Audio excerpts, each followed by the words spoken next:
From the earliest days of the Dwarven kingdoms, ordinary pack rams bore the burdens of mountain roads and laboured beside our people. Their strength became one of the foundations of Dwarven prosperity. But near our mountain lived an entirely different breed, the Brundar. For thousands of years they fed on the plants that grew across its slopes, and some say those were no ordinary plants. Through them, the Brundar drew strength from our moon-touched mountain. Generation after generation, they grew larger, stronger, and more enduring. Some believed the mountain had shaped them with purpose, as though it were preparing them for the defenders who would one day come.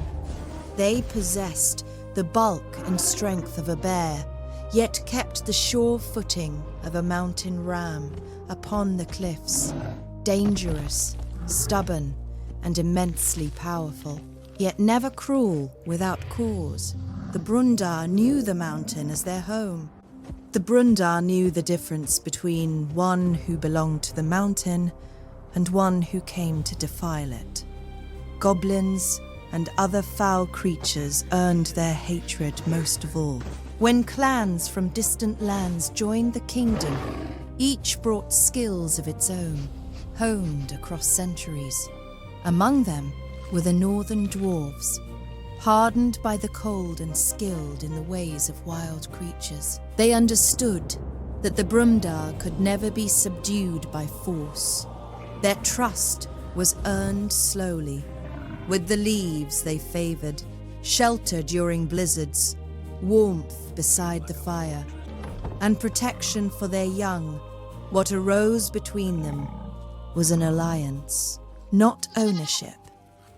For men, the horse. For elves, the deer. For dwarves, the Brundar.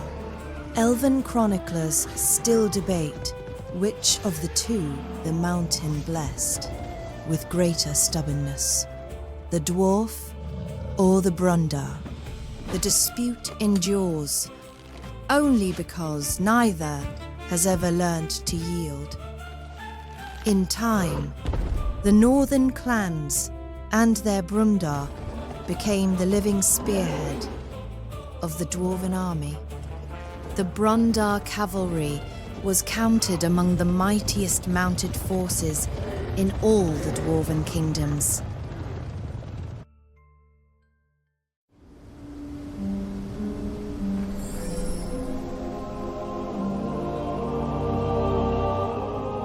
As word of our mountain spread across distant lands, many Dwarven peoples came to join our growing kingdom.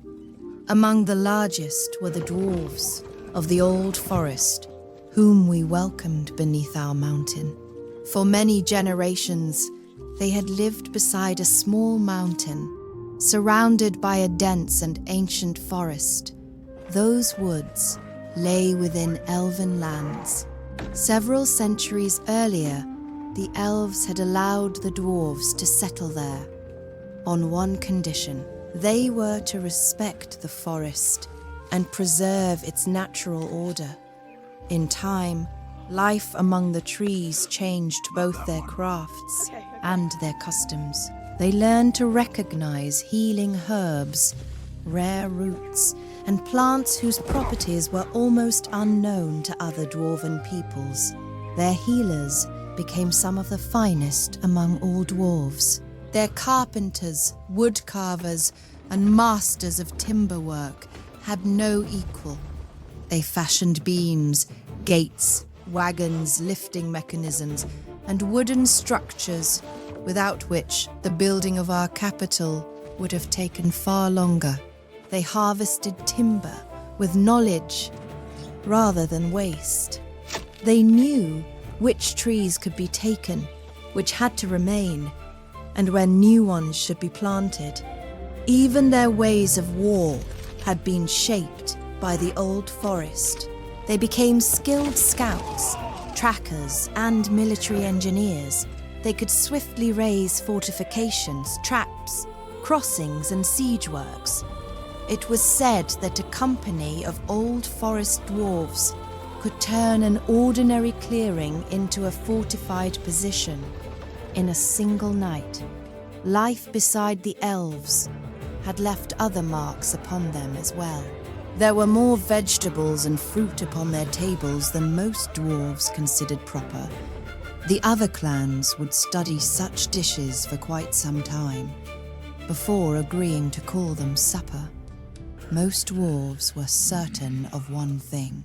The dwarves of the old forest had lived beside the elves for far too long, yet no one questioned the value of their knowledge.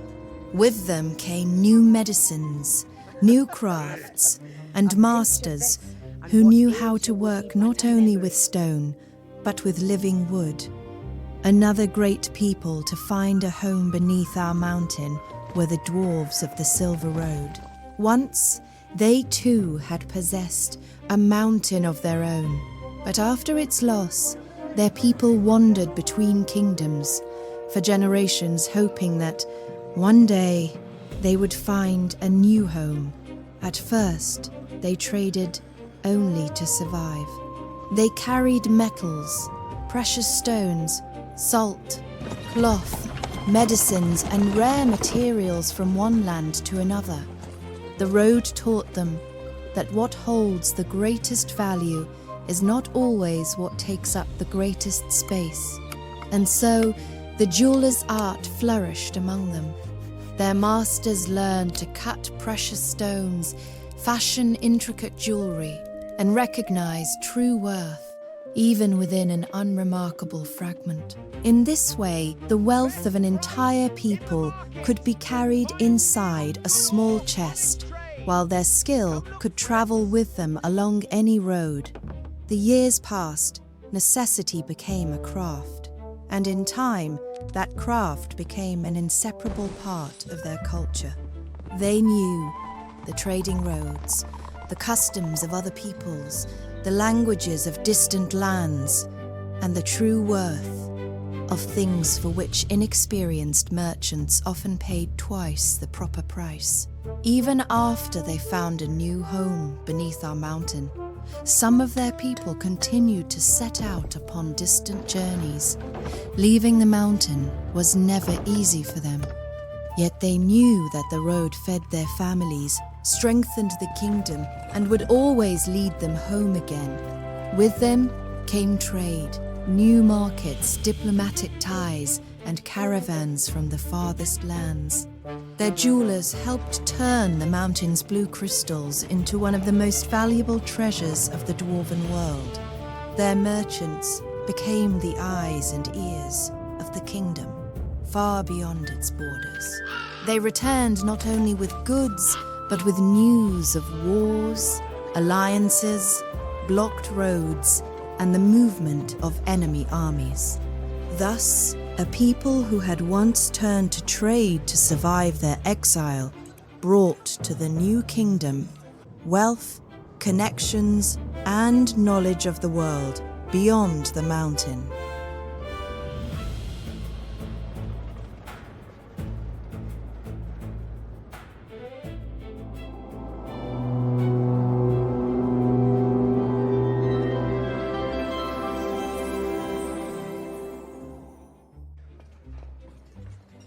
As the kingdom grew, so too did its capital. Yet the more peoples found a home within it, the harder it became to guide them along a single path. Many voices needed a place where each might be heard. Thus was born the Council of Five.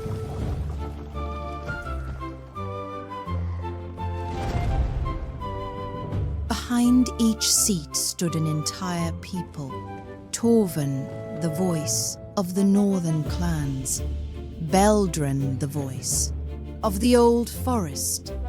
Otmar, the voice of the Silver Road. Anselm, the voice of the united communities. The fifth seat belonged to the crown. It was held by Taldrin, the High Stone Listener, closest counselor, and right hand to King Veyron. The king had entrusted him preside over the council in his name, and to preserve the balance among its representatives. They did not always stand in agreement, yet it was at this very table that different peoples learned to act as one. And whenever the Council of Five was called, all knew its decisions would determine the course of the entire kingdom.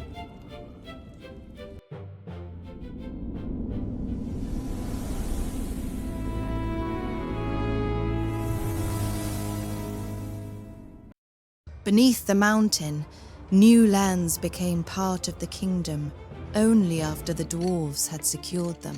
Fortified outposts were raised near the great mines and along the trade routes, and upon the farthest reaches of the realm stood fortresses built to be the first to face the enemy.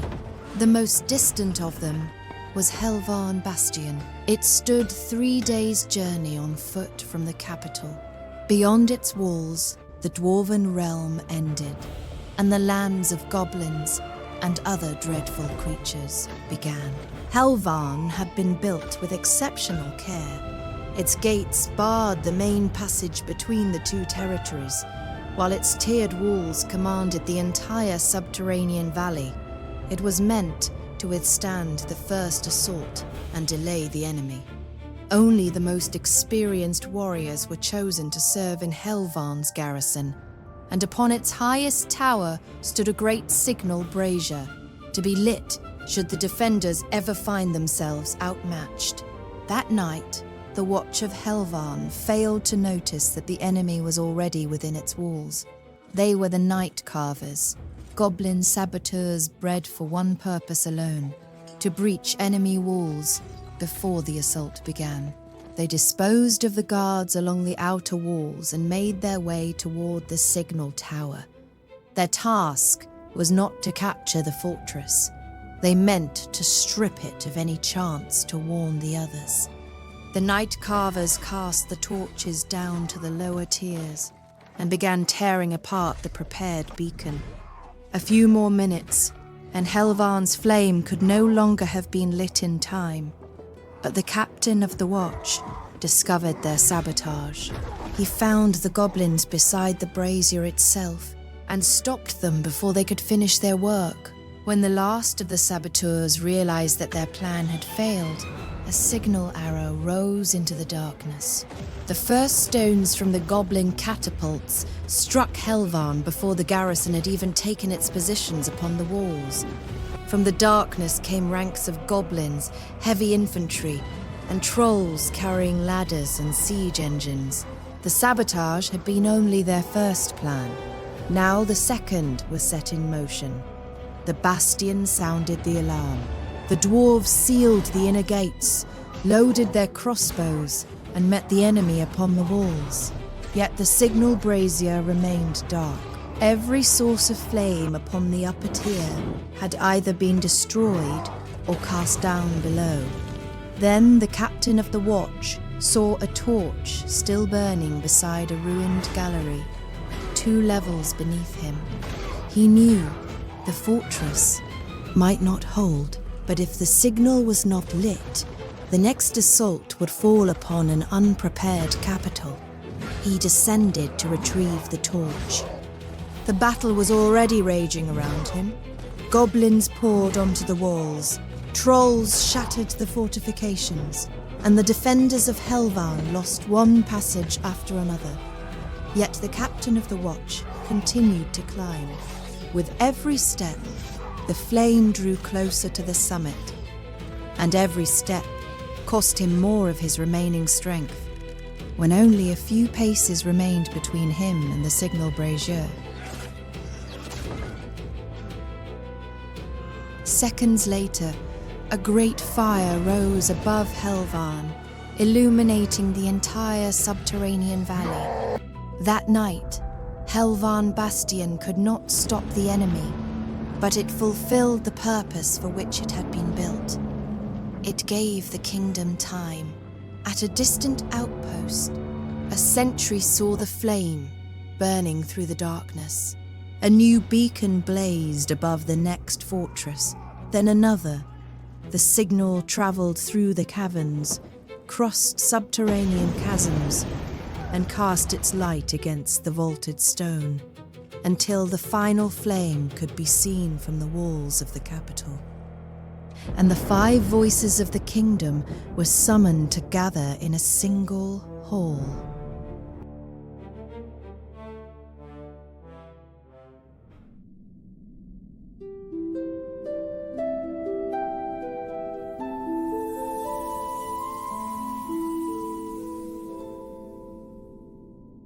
Half a year had passed since the sword was brought up from the depths of the mountain. In the months that followed, the dwarves subjected it to every trial they could devise. The dark metal could neither be damaged nor even scratched. Yet no trial brought them any closer to understanding where it had come from. The day before, Dana had returned to the capital. During her expedition, she had discovered an ancient temple hidden deep beneath the mountain. From its inner chambers, she brought back a shield, almost entirely wrapped in dark cloth. The moment Brogan saw the exposed edge of the metal, he knew it. The shield had been forged from the same unknown metal as the sword. Haldrin then resolved to summon those whose peoples had dwelt apart for centuries, each preserving knowledge unknown to the others. The Council of 5, the heavy doors of the chamber. Brogan entered bearing the sword, the shield, and a blue crystal. He laid the sword upon the central table, set the shield beside it, and placed the crystal between them. For several heartbeats, nothing happened. Then a thin line of cold blue light ran along the blade. Almost at once, the same radiance appeared across the shield. Silence settled over the chamber. The dwarves knew only one thing. The metal responded to the blue crystals of the mountain. The nature of that bond remained unknown. Otmar then reached for the sword. The moment he raised it, the light vanished once more. He tested its balance and carefully studied the edge, the hilt, and the dark surface of the metal. Torvin stepped forward and drew his warhammer. He believed the relic should be tested by the only method he considered truly reliable. Torvin declared that his hammer had never known defeat. Brogan advised him not to acquaint it with defeat that day. He had already shattered all his strongest smithing hammers against the dark metal. Some had been passed down through his family for generations. Torvin suggested that the fault lay not in the relic, but in poor hammers. Brogan reminded him that one of those hammers had been forged by Torvin's own grandfather. The faintest smile touched the corner of Otmar's mouth. Beldrin believed the council had fixed its gaze too narrowly upon the metal. Brogan could see nowhere else to seek the answer. Beldrin insisted that the answer lay within the mountain itself. Taldrin tried to separate what was known from what was merely guessed. Yet every voice grew louder.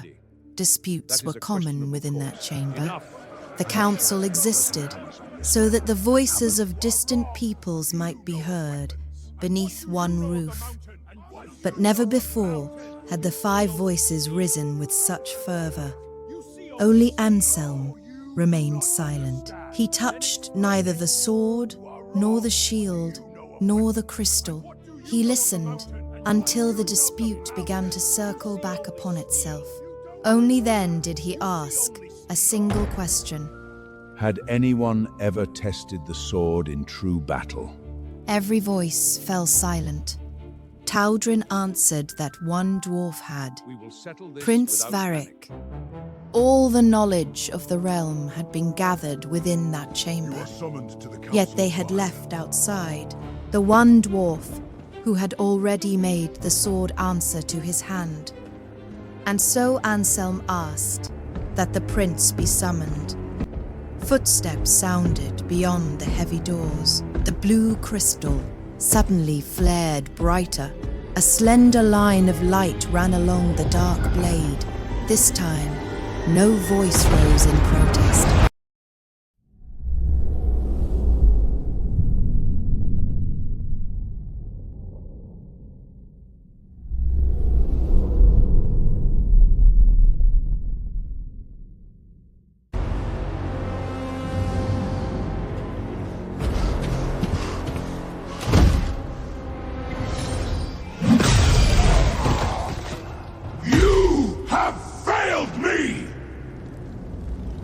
You have one chance left. Your next failure will be your last. Many battles lie ahead. You will still have a chance to prove yourself.